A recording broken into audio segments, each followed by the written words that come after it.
Today, we are diving into something absolutely critical for any leader: how to upgrade your most important asset, your mind. We're going to break down the habits that some of the world's greatest thinkers used to actually build their genius, not just inherit it. So, let's just start with a question that really gets to the heart of it, because it challenges a belief a lot of us have. For so long, we've been told that intelligence is basically genetic, right? Something you're just born with. But what if that's not the whole story? I mean, think about this for a second. The guy whose name is literally synonymous with genius was once written off as unintelligent. Now, that's not just a fun little factoid, it's a huge crack in the foundation of that fixed IQ myth. It tells you something else has to be going on. And it wasn't just Einstein. Darwin, he was an average student who couldn't stand memorization. Edison, his teachers called him unteachable. The point is, their incredible cognitive performance wasn't some genetic lottery win. It was the result of specific, trainable habits that literally rewired the way their brains worked. Okay, so let's get into the first habit. We're going to call it unplug thinking. And for any leader out there, this is your secret weapon, your engine for coming up with real strategy and insight, not just processing an endless stream of information. The science on this is just so cool. See, when you stop consuming no podcasts, no social media, no emails, your brain flips on a system called the default mode network. And no, this isn't your brain shutting off. It's the opposite. It's when it finally has the space to start connecting all those random ideas, seeing the big picture, and doing the deep abstract thinking that leads to those aha moments. So how do you actually do this? Well, it's almost deceptively simple. It's what Einstein did. He would walk for hours. No books, no notes, just pure thinking. So the habit for you is the daily thinking walk. And I'll warn you, it's going to feel boring at first, maybe even a little uncomfortable.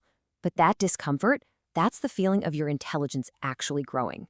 All right, let's move on to the second habit, which builds on the first. This one, though, it takes a real mental shift. It's all about reframing struggle, not as a sign you're failing, but as the actual mechanism for growth and innovation. This is the key concept right here. Not just any old struggle, but productive struggle. The most intelligent people don't immediately rush to find the easy answer. In fact, they intentionally put off getting help just to force their own minds to do the work. And this shows you exactly why that works. When you just look up the answer right away, you activate these really shallow neural pathways. The info feels useful in the moment, but poof, it's gone in a day. But when you really wrestle with a problem, you build deep, strong connections. Benjamin Franklin actually trained himself this way. He'd try to rewrite essays from memory before he looked at the original. That struggle is what built his mental muscle. So here's how you can start doing this today. Before you ask a teammate, before you Google it, just force yourself to write down your best guess at the answer, even if you know it's probably wrong. That simple act of trying, of struggling, that's the workout that builds lasting intelligence. Okay, so this next section is about a set of 3 really powerful tools. And I want you to think of them not as just random tricks, but as a complete toolkit for building what the legendary investor Charlie Munger called a latticework of mental models.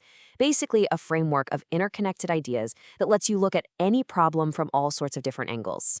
So let's break them down. First up, writing to think. Now, this isn't about journaling your feelings. It's about discovery. Think of Leonardo da Vinci's notebooks. You use the page to wrestle with ideas, which forces you to be clear and instantly shows you where the gaps are in your thinking. Second, building mental models. This is about borrowing proven concepts from totally different fields, like, say, compound interest from finance or natural selection from biology, and applying them to your own work. It just gives you this incredibly flexible problem-solving toolkit. And finally, deliberate memory. Geniuses like Nikola Tesla didn't just have good memories, they worked on them. He could build and test entire inventions in his mind. A well-organized memory just allows for way faster, more accurate reasoning.